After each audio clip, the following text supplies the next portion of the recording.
DViO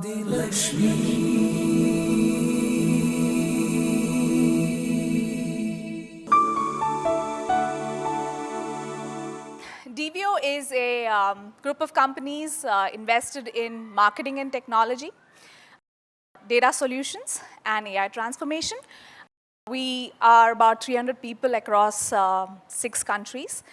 In addition to running these 3 businesses, I also run an academy to train students in Web3 technologies and run an incubator of about 18-odd companies in marketing and advanced technology.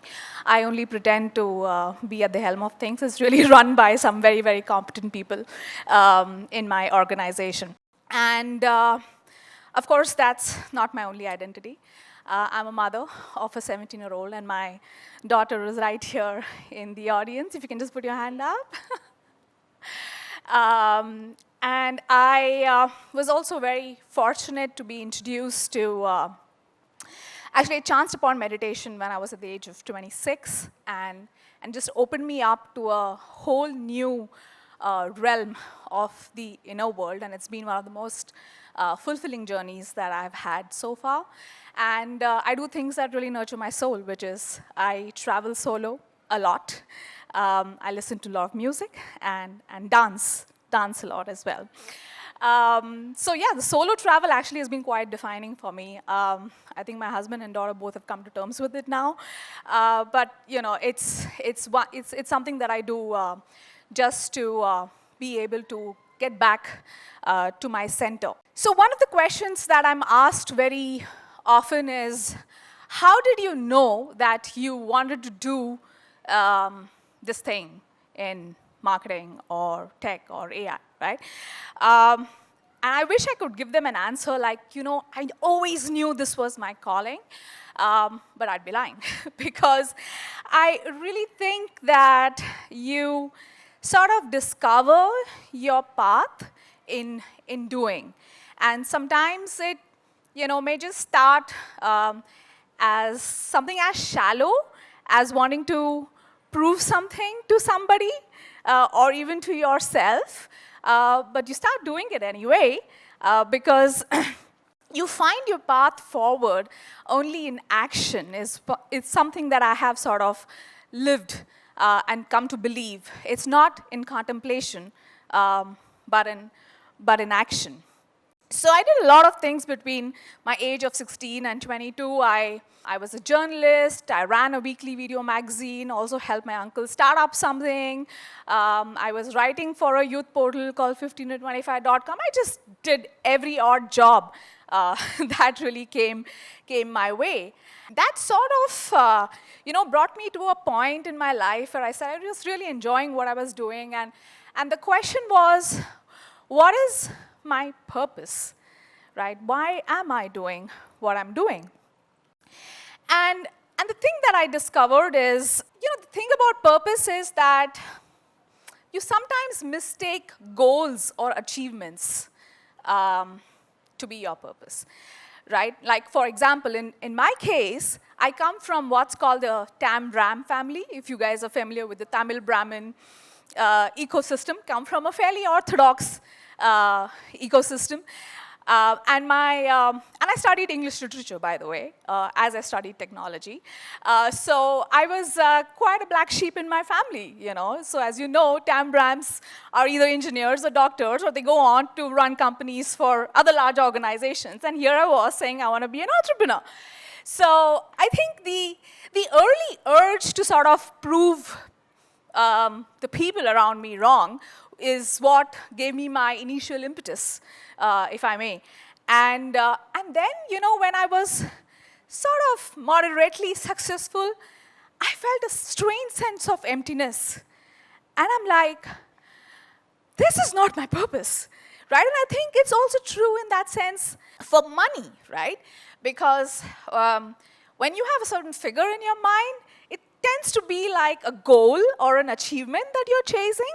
And then when you reach that point, the question really is, now what, right? So I think I went through the whole cycle of really figuring out what my purpose is. And like I said, it's an evolving process, you know. You don't start off really by saying, hey, this truly is my purpose, this is my calling. You find out, you discover along the way.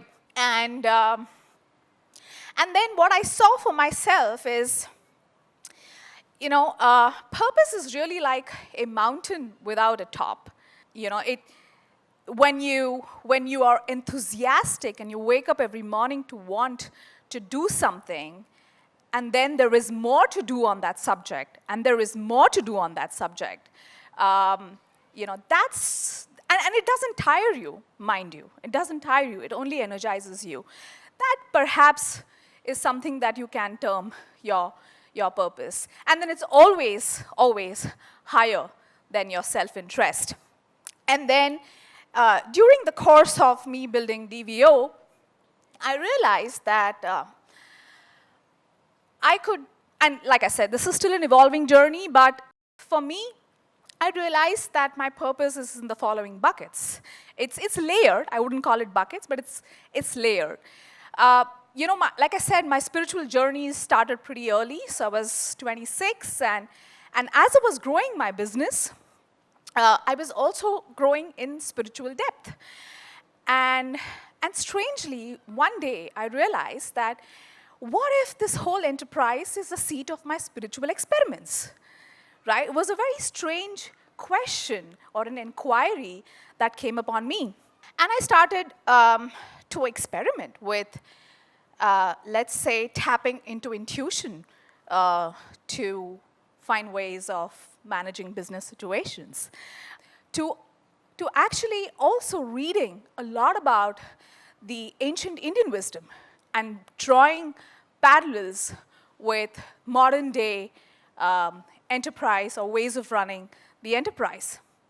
So, you know, when I read about, like I was saying, the ancient Indian wisdom, I came upon the understanding of what you would know as Sowmya Iyer, which is self-awareness, you know, and for a leader to be self-aware before he or she decides to lead the rest of us, or for that matter, prana, or which is energy management, and running an enterprise through a very, very aware energy management system, or Advaita, for that matter, which is universal consciousness. Everything is interconnected, and you're able to look at yourself, you know, yourself as a part of a whole, you know, and the impact that you're having in the larger ecosystem. And something I'm going to talk about in the next slide, which is called the infinite game, right? I think Simon Sinek wrote about it some time ago, but the genesis of this idea really lies in the ancient Indian wisdom. And then I also realized, so that was sort of one of the things that I realized, right? Like, how do I take this to the world? How do I help the world see the interconnectedness of spirituality and enterprise, and that material and spiritual can exist or coexist together?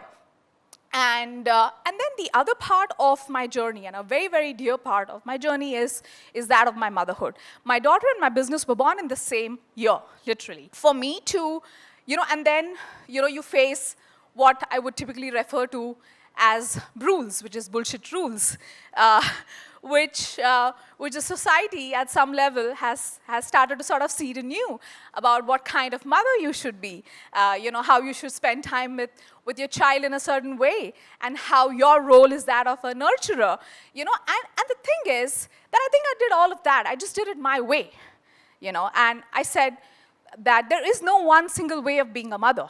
And my child will not know any other way of a mom other than me, because I'm the only one she relates to. And I think I'm at a point in my life where I can say, touch wood, I did well.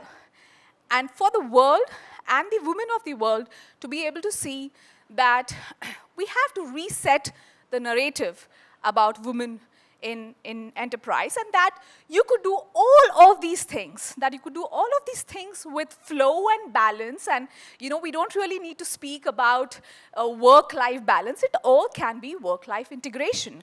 So I think there is clearly a message that I want to send out into the world through my enterprise, and these are some of the layered, larger goals that I am working upon.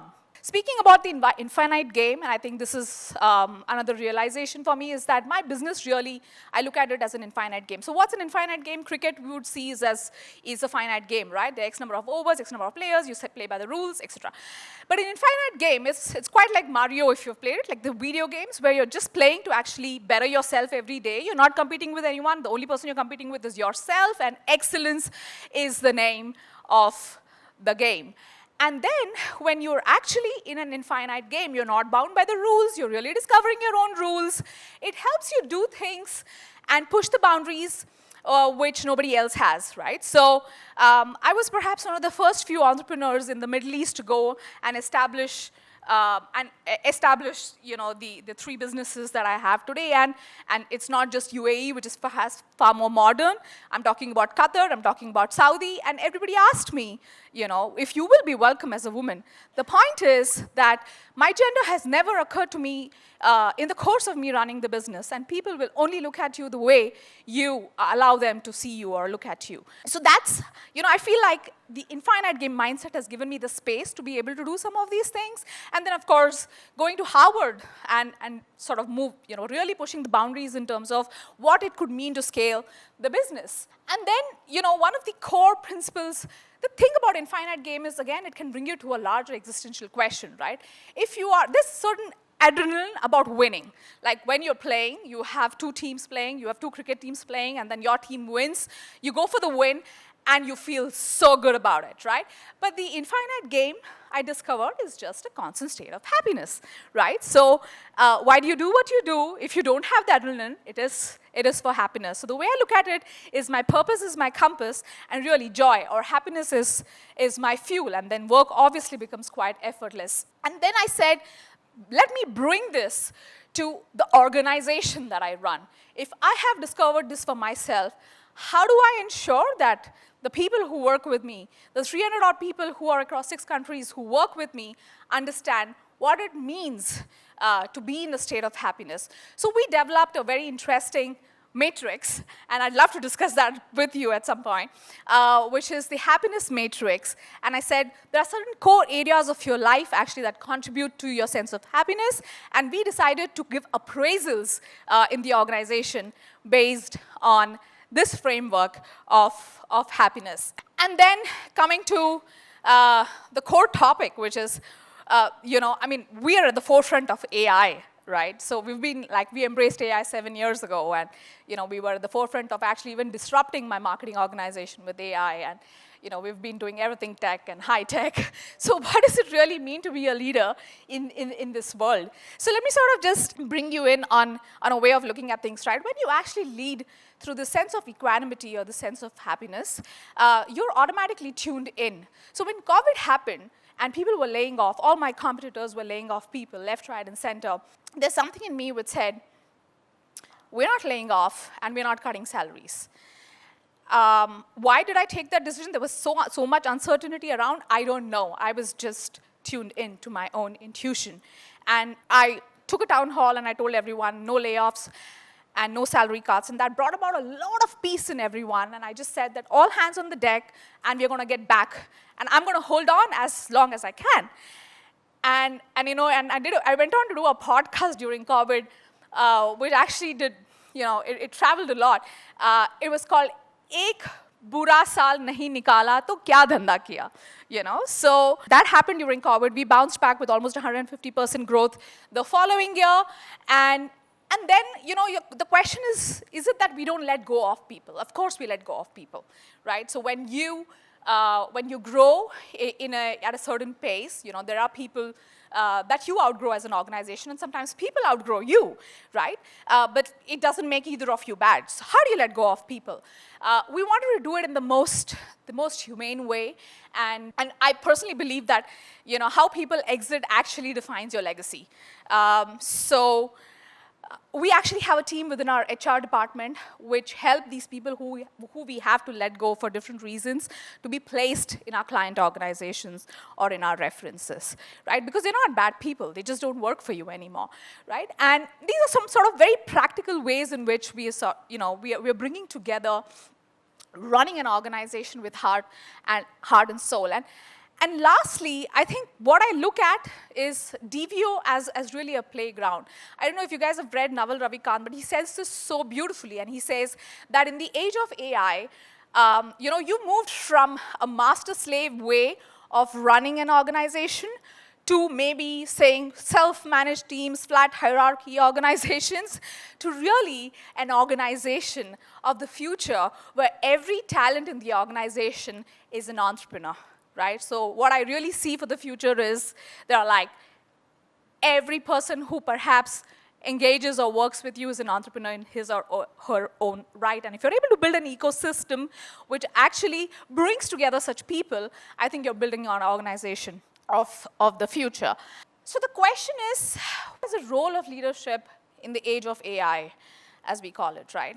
And we have trained systems to learn from past data and so on and so forth. The one thing that we really know is that AI is not capable of original thought. It only learns from your past. And it does have complex human-like thinking abilities, but not human thinking ability. But what it does do, however, is that it takes away a lot of redundancy, right? So I'm sure each of us over here in this room are engaged with AI in some form or the other. You just know that it's brought you so much more time. So the way I look at it is, have you guys seen the movie Lucy? It's my favorite example. So, it's, in that movie somewhere along the way, they say, as human beings, we perhaps just use 5% of our brain capacity, which means that when you have more time, the likelihood that you would spend so much more time in original thought, because the redundancies are taken away, because the task that is repetitive, you don't have to do it anymore. And it's suddenly opening you up to new ways of thinking. And that kind of original thought can potentially take humanity to the next level. And therefore, I say that AI creates from what has been without original thought. Everything begins to echo the same patterns, familiar, efficient, but devoid of soul. AI creates from the past, and we create from the future. That is, human beings create from the future. And last but not the least is and this is actually perhaps also one of the pillars of my purpose, which is to bring nature and work together. And this is me and one of my friends actually planning our nature office. So we've been working on identifying a place which is just not more than 30-40 minutes from the city, to be able to build an office in the nature where our people can retreat at least once or twice every week. When tech gets too loud and you want to access your soul, you walk bare feet on the grass. Yeah. So I'll sum it up to say this has really been my effort to lead with the heart, scale with intelligence, and build an organization where the soul meets systems. That's my time. Thank you, everyone. Adi Lakshmi.